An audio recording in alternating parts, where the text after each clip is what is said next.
Welcome, I'm Chef Rick. In today's virtual cooking class, we're going to do Greek yogurt chicken salad.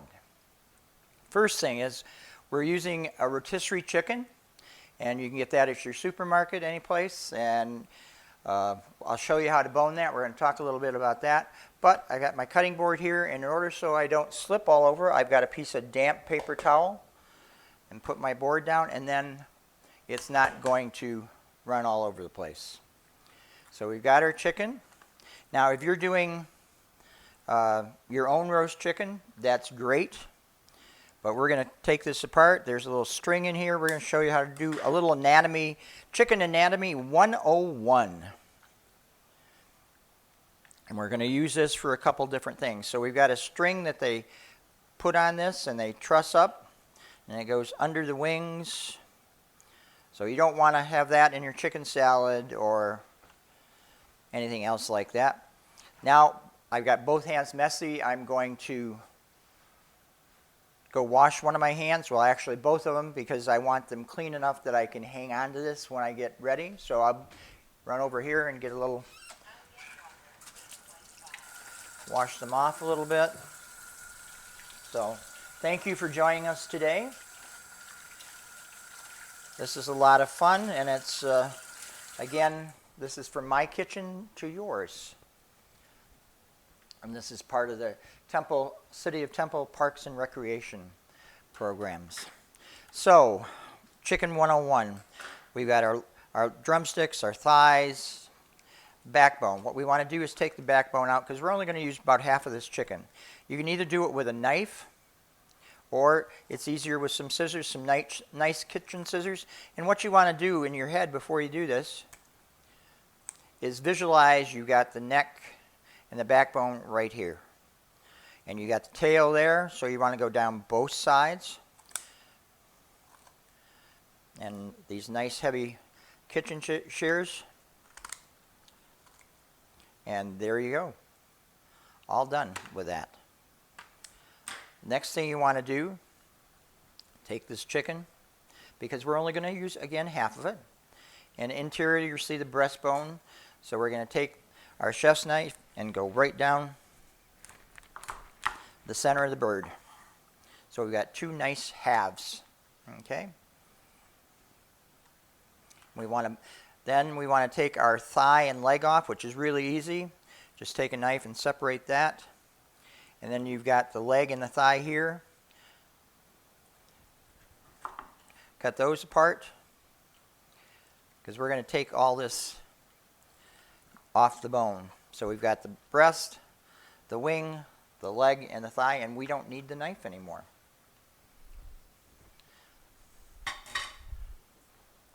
So first thing is, we're going to take all the skin off because we don't want the skin. And put that in with our other chicken half, because we're going to use that other chicken half on another recipe later on. But just pull all the skin off as much as you can. People don't usually want that. And it also helps if you want to pull it apart a little bit. Sometimes the skin comes off a little easier. We got there, and again, take the skin off because people don't like that. We're going to pile all of our chicken together, and we're going to take the thigh bone out right there and there. Now if you don't want to use a whole rotisserie chicken, you don't have to. You can use chicken breasts, whatever you like. I personally like some dark meat, so I use the whole thing. And bone this out. Just pull this off the bone. It helps if you do it when you get it home. If it's still a little warm, it comes apart a whole lot easier than if it's ice cold out of the refrigerator. But you can do whatever's easiest for you. Now when you take the thigh bone off, there's always that little bone like that. You don't want to get that in there. And I'm mixing some things up here. So keep our chicken bones over there. Now our breast. And you've got the rib bones there. So you just want to peel those off.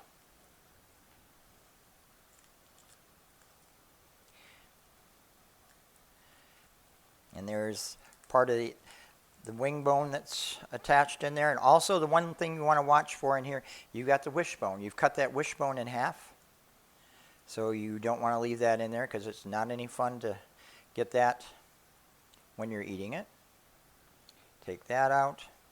And then we've got our breastbone here. Pull that out. Just like that. And there might be a little meat on one side or the other. And just give it a good look over. And make sure you got all the bones out of it. When you're doing this, you feel with your fingers. You can feel if it's hard or a bone usually. And you'll see any unnecessary veins or that kind of thing. So there we've got our chicken. That's going to be roughly 2 cups of chicken. Okay? And just give me 1 second until I wash off again. So, and then we're going to use a Greek yogurt for today's recipe. And somebody might, if you're not familiar with it, Greek yogurt is thicker than a regular yogurt, and you can get it non-fat, whole milk, all sorts of things. The one big difference between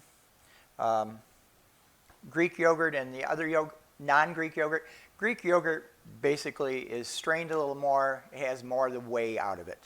It's got a little more protein in it because of that.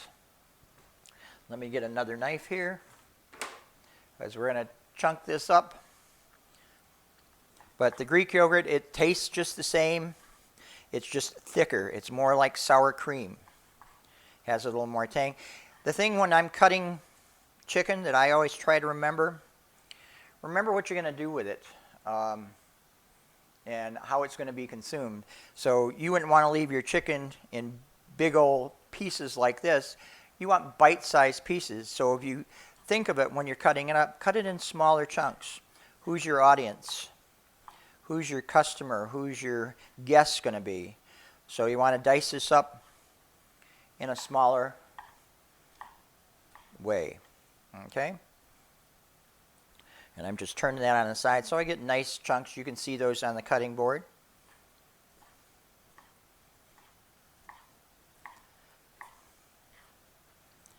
And that's all our white meat. Now we're going to do the same with our dark meat. Just slice that into some strips. Come along, give it a little rotation, and then slice that into more bite-sized, manageable pieces. I mean, you don't want to take a big piece of chicken and stuff it in your mouth. That doesn't feel real good.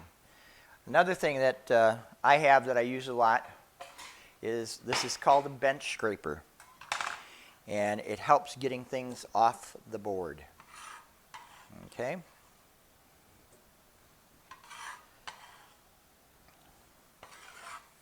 But it scrapes it up. In a bake shop, they'll have this, and they'll use that.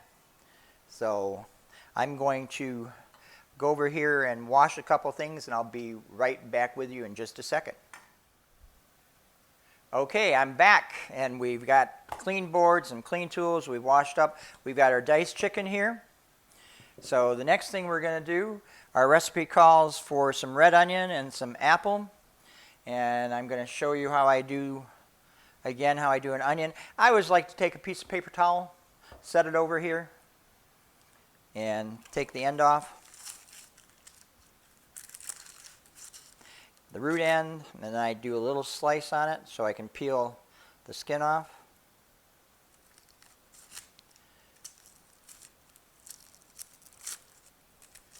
And then I like to have this a fairly fine dice.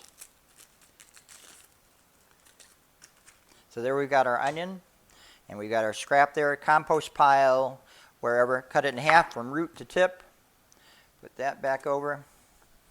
And you've got the growing end. You can see all the circles, and we wanted a fine dice, so we're going to want to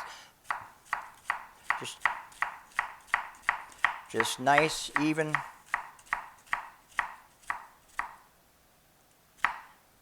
Took me 45 years to learn how to do that. So we got nice, even little slices you can sort of see. Put that together, hold it together, and nice stroke. And we want about a half a cup. do it. And we got that. So we're going to take our bench scraper that I showed you earlier, put that in our bowl. Part of this is color. There's going to be a lot of color in here. Okay? Then one more thing, I've got a little, I always like gadgets, love gadgets. So I've got an apple core peeler that's a little vacuum. Let's see if we can get that to work right. There we go. Vacuum. Bring that back. And I'm going to take this and spear it on here and push it all the way in. And it's going to peel it and core it all at the same time. Really nice if you're going to make a pie or need a lot of apples peeled. Just like that. Move that out of the way.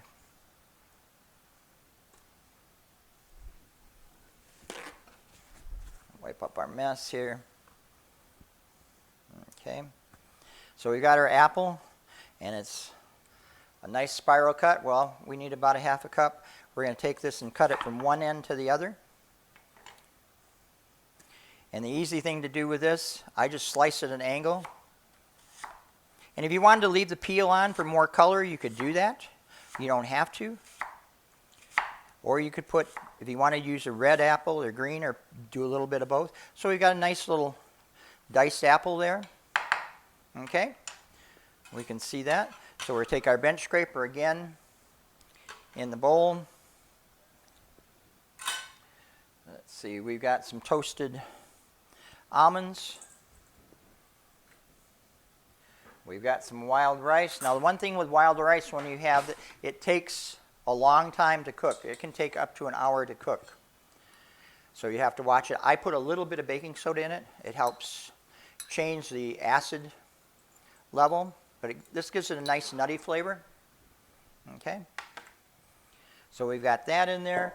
The only other thing we need to do is we've got some grapes that we're going to put in. I'll do this so you can see. But I just lay them on a board. I like them cut in half. If you had like champagne grapes or something like that, you could use those. Small. Again, remember, you want something that's bite-sized that's going to go in the mouth easy.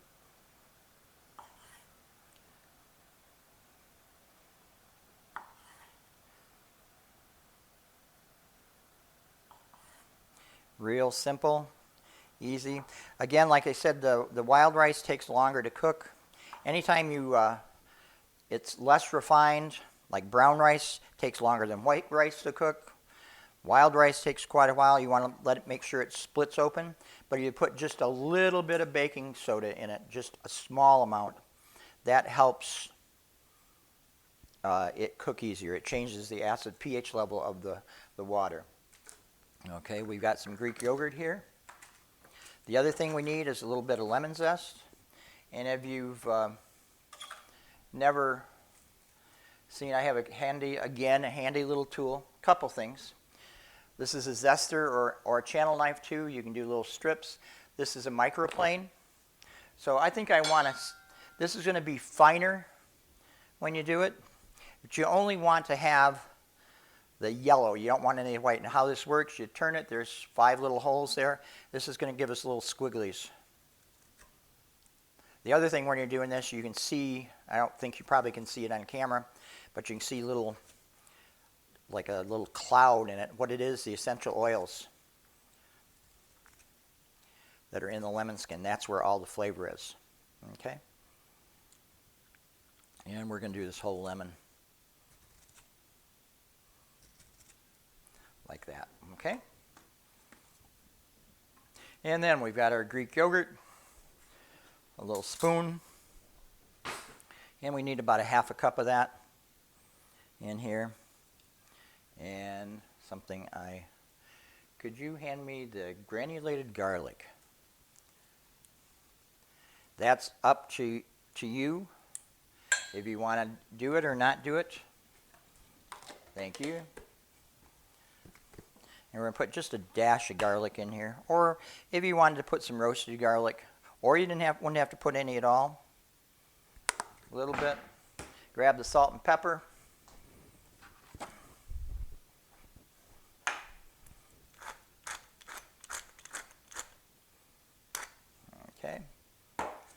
little bit of salt, a little bit of pepper, a little more salt. There we go. And that's something that's up to each individual person. Then we're going to change that out and give this a stir. And you can see what this is looking like. And you can get, 6 really nice portions, or 3 or whatever. It'll keep for a while in the refrigerator.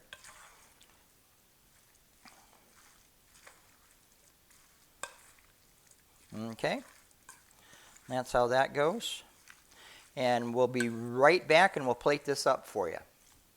Okay, now we're going to plate this up. We'll head this, or decor this lettuce head. You can do it that way, or you can take a knife, and we've got some iceberg lettuce here, or some nice bib lettuce would be great. And we'll break off some of the bigger veins and put a nice lettuce cup on here. Okay. Like that, so you can put a lettuce cup there. Oh, we'll do it a little different. Then we're going to take a nice serving of chicken salad in the lettuce cup. And if you want to make sandwiches for it, you could do sandwiches, whatever, there you go. And then we're going to serve it with a couple croissants on the side. And a little, so people know that there's lemon in it, we'll put a little lemon wedge there. And we can put just a little apple slice. And there you go, Greek yogurt chicken salad.